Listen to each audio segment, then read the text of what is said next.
ॐ श्री गणेशाय नमः। ॐ गजाननाय नमः। ॐ गणाध्यक्षाय नमः। ॐ विघ्नराजाय नमः। ॐ विनायकाय नमः। ॐ द्वैमातुराय नमः। ॐ द्विमुखाय नमः। ॐ प्रमुखाय नमः। ॐ सुमुखाय नमः। ॐ कृतिने नमः। ॐ सुप्रदीपाय नमः। ॐ सुखनिधये नमः। ॐ सुराध्यक्षाय नमः। ॐ सुरारिघ्नाय नमः। ॐ महागणपतये नमः। ॐ मान्याय नमः। ॐ महाकालाय नमः। ॐ महाबलाय नमः। ॐ हेरम्बाय नमः। ॐ लम्बजठरायै नमः। ॐ हृष्वग्रीवाय नमः। ॐ महोदराय नमः। ॐ मदोत्कटाय नमः। ॐ महावीराय नमः। ॐ मन्त्रिणे नमः। ॐ मङ्गलस्वराय नमः। ॐ प्रमदाय नमः। ॐ प्रथमाय नमः। ॐ प्राज्ञाय नमः। ॐ विघ्नकर्त्रे नमः। ॐ विघ्नहर्त्रे नमः। ॐ विश्वनेत्रे नमः। ॐ विराटपतये नमः। ॐ श्रीपतये नमः। ॐ वाक्पतये नमः। ॐ सिंगारिणे नमः। ॐ अश्रितवत्सलाय नमः। ॐ शिवप्रियाय नमः। ॐ शीघ्रकारिणे नमः। ॐ शाश्वताय नमः। ॐ बलाय नमः। ॐ बलोत्थिताय नमः। ॐ भवात्मजाय नमः। ॐ पुराणपुरुषाय नमः। ॐ पूषणे नमः। ॐ पुष्करोत्सिप्तवारिणे नमः। ॐ अग्रगण्याय नमः। ॐ अग्रपूज्याय नमः। ॐ अग्रगामिने नमः। ॐ मन्त्रकृते नमः। ॐ चामीकरप्रभाय नमः। ॐ सर्वाय नमः। ॐ सर्वोपास्याय नमः। ॐ सर्वकर्त्रे नमः। ॐ सर्वनेत्रे नमः। ॐ सर्वसिद्धिप्रदाय नमः। ॐ सिद्धये नमः। ॐ पञ्चहस्ताय नमः। ॐ पार्वतीनन्दनाय नमः। ॐ प्रभवे नमः। ॐ कुमारगुरवे नमः। ॐ अक्षोभयाय नमः। ॐ कुञ्जरासुरभञ्जनाय नमः। ॐ प्रमोदाय नमः। ॐ मोदकप्रियाय नमः। ॐ कान्तिमते नमः। ॐ धृतिमते नमः। ॐ कामिने नमः।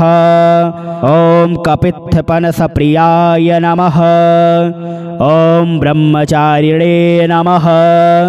ॐ ब्रह्मरूपिणे नमः। ॐ ब्रह्मविद्यादिदानभुवे नमः। ॐ जिष्णवे नमः। ॐ विष्णुप्रियाय नमः।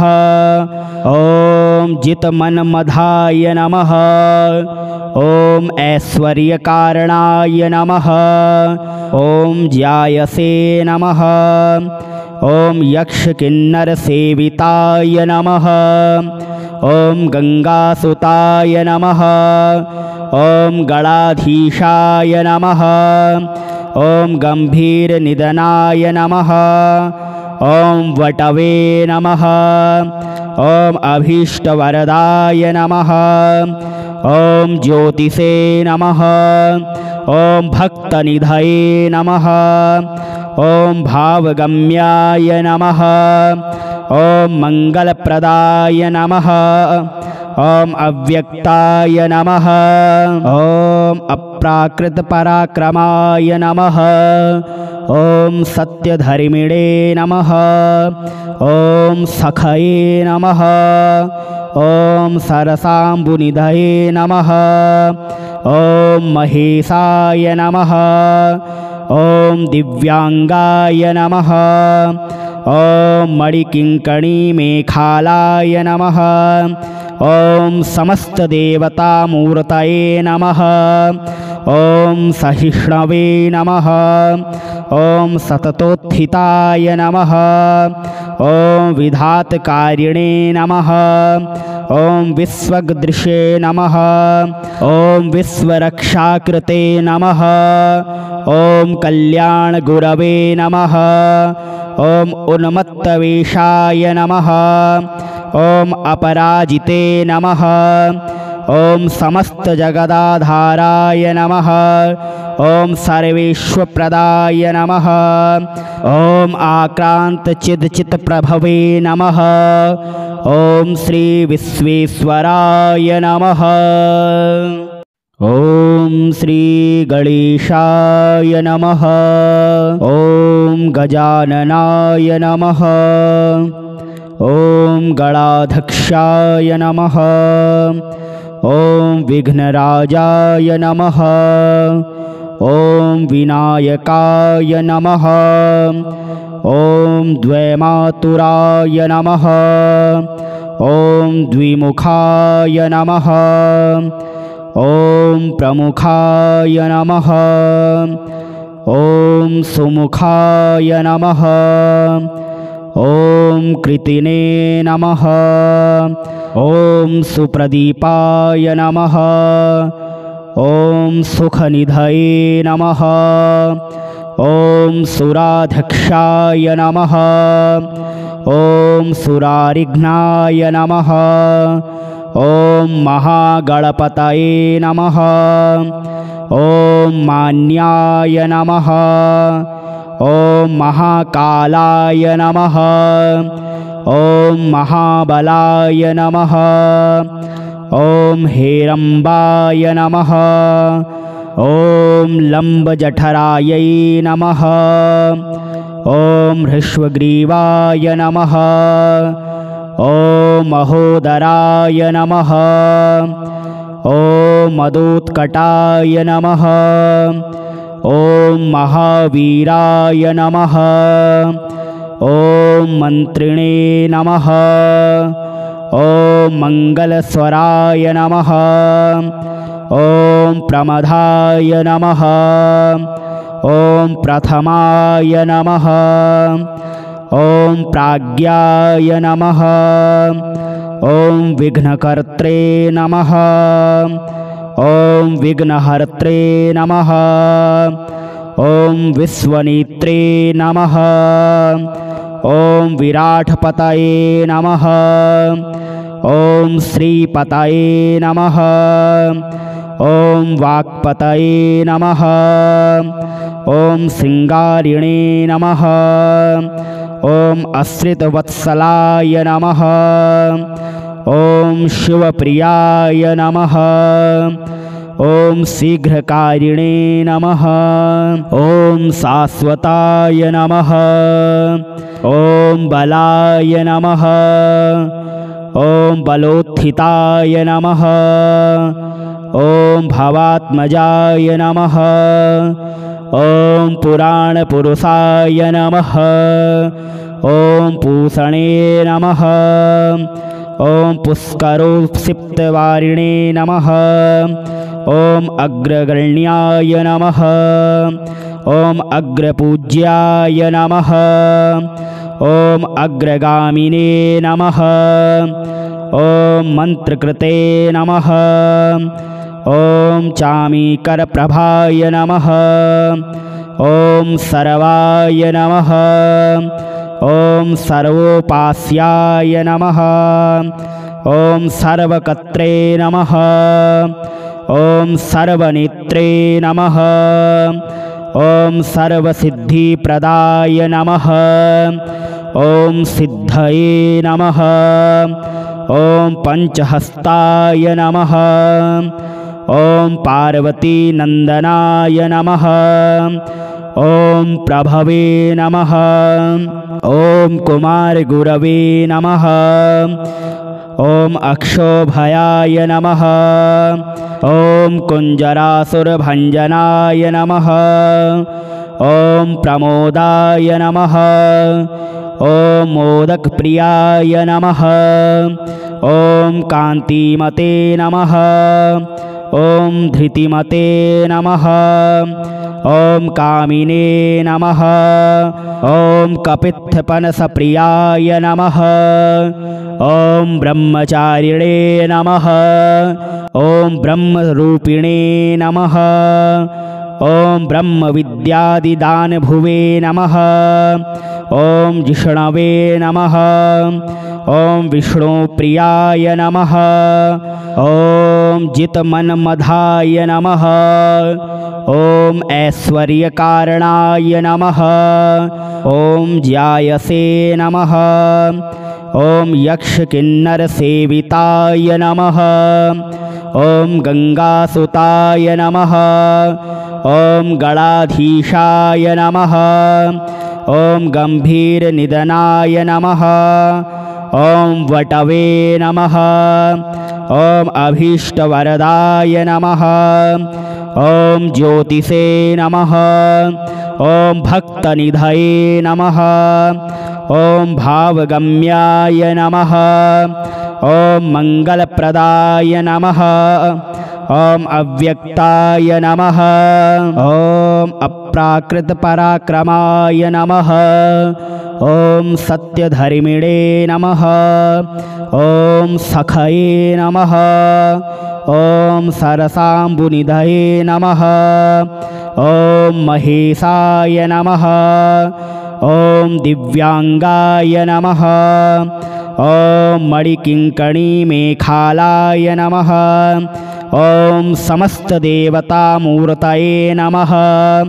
ॐ सहिष्णवे नमः। ॐ सततोत्थिताय नमः। ॐ विधातकारिणे नमः। ॐ विश्वगदृशे नमः। ॐ विश्वरक्षाकृते नमः। ॐ कल्याणगुरवे नमः। ॐ उन्मत्तवेषाय नमः। ॐ अपराजिते नमः। ॐ समस्तजगदाधाराय नमः। ॐ सर्वेश्वप्रदाय नमः। ॐ आक्रान्तचिदचित्प्रभवे नमः। ॐ श्रीविश्वेश्वराय नमः। ॐ श्रीगणेशाय नमः। ॐ गजाननाय नमः। ॐ गणाध्यक्षाय नमः। ॐ विघ्नराजाय नमः। ॐ विनायकाय नमः। ॐ द्वैमातुराय नमः। ॐ द्विमुखाय नमः। ॐ प्रमुखाय नमः। ॐ सुमुखाय नमः। ॐ कृतिने नमः। ॐ सुप्रदीपाय नमः। ॐ सुखनिधये नमः। ॐ सुराध्यक्षाय नमः। ॐ सुरारिघ्नाय नमः।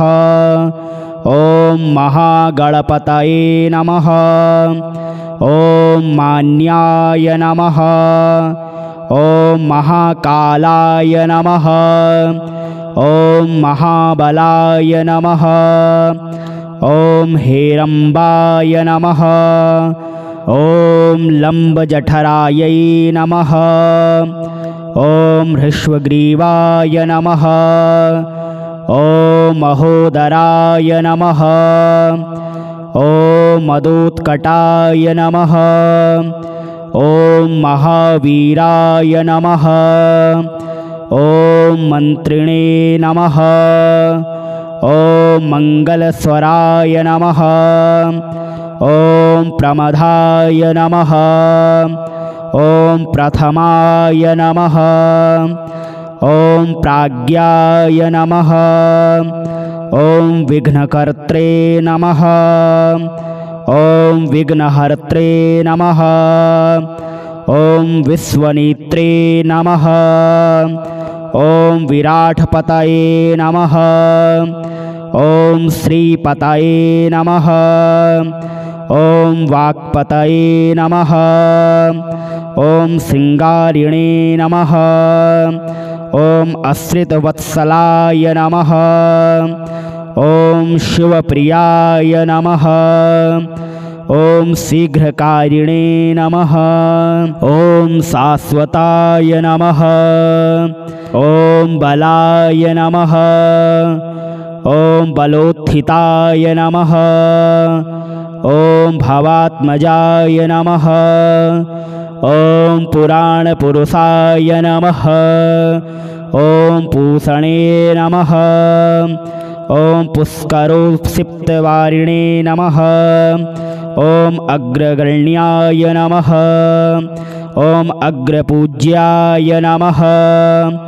ॐ अग्रगामिने नमः।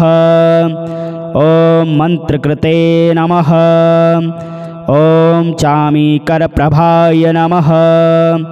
ॐ सर्वाय नमः। ॐ सर्वोपास्याय नमः। ॐ सर्वकर्त्रे नमः। ॐ सर्वनेत्रे नमः। ॐ सर्वसिद्धिप्रदाय नमः। ॐ सिद्धये नमः। ॐ पंचहस्ताय नमः। ॐ पार्वतीनन्दनाय नमः। ॐ प्रभवे नमः। ॐ कुमारगुरवे नमः। ॐ अक्षोभयाय नमः। ॐ कुञ्जरासुरभञ्जनाय नमः। ॐ प्रमोदाय नमः। ॐ मोदकप्रियाय नमः। ॐ कान्तिमते नमः। ॐ धृतिमते नमः। ॐ कामिने नमः। ॐ कपित्थपनसप्रियाय नमः। ॐ ब्रह्मचारिणे नमः। ॐ ब्रह्मरूपिणे नमः। ॐ ब्रह्मविद्यादिदानभुवे नमः। ॐ जिष्णवे नमः। ॐ विष्णुप्रियाय नमः। ॐ जितमन्मधाय नमः। ॐ ऐश्वर्यकारणाय नमः। ॐ ज्यायसे नमः। ॐ यक्षकिन्नरसेविताय नमः। ॐ गंगासुताय नमः। ॐ गणाधीशाय नमः। ॐ गंभीरनिधनाय नमः। ॐ वटवे नमः। ॐ अभीष्टवरदाय नमः। ॐ ज्योतिषे नमः। ॐ भक्तनिधये नमः। ॐ भावगम्याय नमः। ॐ मंगलप्रदाय नमः। ॐ अव्यक्ताय नमः। ॐ अप्राकृतपराक्रमाय नमः। ॐ सत्यधर्मिणे नमः। ॐ सखये नमः। ॐ सरसाम्बुनिधये नमः। ॐ महेशाय नमः। ॐ दिव्यांगाय नमः। ॐ मणिकिङ्कणीमेखालाय नमः। ॐ समस्तदेवतामूर्तये नमः। ॐ सहिष्णवे नमः। ॐ सततोत्थिताय नमः। ॐ विधातकारिणे नमः। ॐ विश्वगदृशे नमः। ॐ विश्वरक्षाकृते नमः। ॐ कल्याणगुरवे नमः। ॐ उन्मत्तवेषाय नमः। ॐ अपराजिते नमः। ॐ समस्तजगदाधाराय नमः। ॐ सर्वेश्वप्रदाय नमः। ॐ आक्रान्तचिदचित्प्रभवे नमः। ॐ श्री विश्वेश्वराय नमः। ॐ श्री गणेशाय नमः। ॐ गजाननाय नमः। ॐ गणाध्यक्षाय नमः। ॐ विघ्नराजाय नमः। ॐ विनायकाय नमः। ॐ द्वैमातुराय नमः। ॐ द्विमुखाय नमः। ॐ प्रमुखाय नमः। ॐ सुमुखाय नमः। ॐ कृतिने नमः। ॐ सुप्रदीपाय नमः। ॐ सुखनिधये नमः। ॐ सुराध्यक्षाय नमः। ॐ सुरारिघ्नाय नमः। ॐ महागणपतये नमः। ॐ मान्याय नमः। ॐ महाकालाय नमः। ॐ महाबलाय नमः। ॐ हेरम्बाय नमः। ॐ लम्बजठरायै नमः। ॐ हृष्वग्रीवाय नमः। ॐ महोदराय नमः। ॐ मदोत्कटाय नमः। ॐ महावीराय नमः। ॐ मन्त्रिणे नमः। ॐ मङ्गलस्वराय नमः। ॐ प्रमदाय नमः। ॐ प्रथमाय नमः। ॐ प्राज्ञाय नमः। ॐ विघ्नकर्त्रे नमः। ॐ विघ्नहर्त्रे नमः। ॐ विश्वनेत्रे नमः। ॐ विराटपतये नमः। ॐ श्रीपतये नमः। ॐ वाक्पतये नमः। ॐ सिंगारिणे नमः। ॐ आश्रितवत्सलाय नमः। ॐ शिवप्रियाय नमः। ॐ शीघ्रकारिणे नमः। ॐ शाश्वताय नमः। ॐ बलाय नमः। ॐ बलोत्थिताय नमः। ॐ भवात्मजाय नमः। ॐ पुराणपुरुषाय नमः। ॐ पूषणे नमः। ॐ पुष्करोत्सिप्तवारिणे नमः। ॐ अग्रगण्याय नमः। ॐ अग्रपूज्याय नमः। ॐ अग्रगामिने नमः। ॐ मन्त्रकृते नमः। ॐ चामीकरप्रभाय नमः। ॐ सर्वाय नमः। ॐ सर्वोपास्याय नमः। ॐ सर्वकर्त्रे नमः। ॐ सर्वनेत्रे नमः। ॐ सर्वसिद्धिप्रदाय नमः। ॐ सिद्धये नमः। ॐ पंचहस्ताय नमः। ॐ पार्वतीनन्दनाय नमः। ॐ प्रभवे नमः। ॐ कुमारगुरवे नमः। ॐ अक्षोभयाय नमः। ॐ कुञ्जरासुरभञ्जनाय नमः। ॐ प्रमोदाय नमः। ॐ मोदकप्रियाय नमः। ॐ कान्तिमते नमः। ॐ धृतिमते नमः। ॐ कामिने नमः। ॐ कपित्थपनसप्रियाय नमः। ॐ ब्रह्मचारिणे नमः। ॐ ब्रह्मरूपिणे नमः। ॐ ब्रह्मविद्यादिदानभुवे नमः। ॐ जिष्णवे नमः। ॐ विष्णुप्रियाय नमः। ॐ जितमन्मधाय नमः। ॐ ऐश्वर्यकारणाय नमः। ॐ ज्यायसे नमः। ॐ यक्षकिन्नरसेविताय नमः। ॐ गङ्गासुताय नमः। ॐ गणाधीशाय नमः। ॐ गम्भीरनिधनाय नमः। ॐ वटवे नमः। ॐ अभीष्टवरदाय नमः। ॐ ज्योतिषे नमः। ॐ भक्तनिधये नमः। ॐ भावगम्याय नमः। ॐ मङ्गलप्रदाय नमः। ॐ अव्यक्ताय नमः। ॐ अप्राकृतपराक्रमाय नमः। ॐ सत्यधर्मिणे नमः। ॐ सखये नमः। ॐ सरसाम्बुनिधये नमः। ॐ महेशाय नमः। ॐ दिव्यांगाय नमः। ॐ मणिकिङ्कणीमेखालाय नमः। ॐ समस्तदेवतामूर्तये नमः।